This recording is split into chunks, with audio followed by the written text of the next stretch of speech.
My name is Deidre Lambert-Bounds. I'm president of Ignite Social Media, a social media marketing company with offices in Michigan and North Carolina. I'm also a board member of the Sphinx organization, a past member of the Michigan Women's Commission, and I serve on a number of other boards in and around the Michigan area.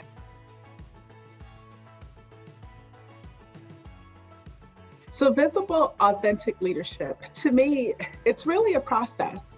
It starts with, how you get up in the morning. You check your ego. Even before you get dressed, you check your ego early in the morning. And I think it shows in how you walk into a room and you bring your strengths, you bring your weaknesses, you bring your flaws, you bring all of those things as you walk into the room. And I also think visible, authentic leadership, it's really kind of like a superpower, right? It's your ability to encourage others to be better versions of themselves. And it's demonstrated in how you show up and how you walk into the room. It means acknowledging that you don't have all the answers, even when you think you should. And it also, to me, it also means it's that little mini me that sits on your shoulder, but it's constantly telling you that you're good enough, that you deserve to be in the room, and that you make a difference by being in the room. That's what visible, authentic leadership means to me.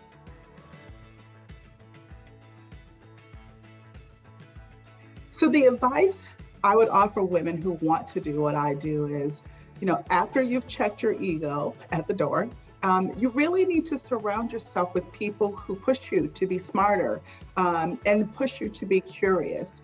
And I say, take every win and every loss as a lesson. There's something to be learned in each of those situations.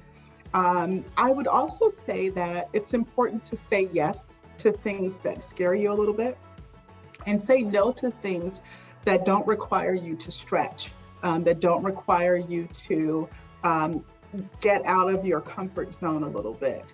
Work on those things that, that may make you feel like you can't, even though we all know you can. It's just about how you apply yourself and how you approach the situation. So say yes to things that maybe scare you but stretch you, and say no to those things that you could do with your eyes closed.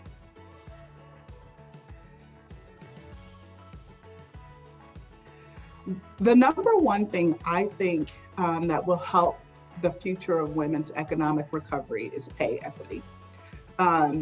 It's really ridiculous to know that a woman has to work 3, 6, sometimes 9 months into the year to make the same amount of money that a man doing the same job makes at the end of the previous year.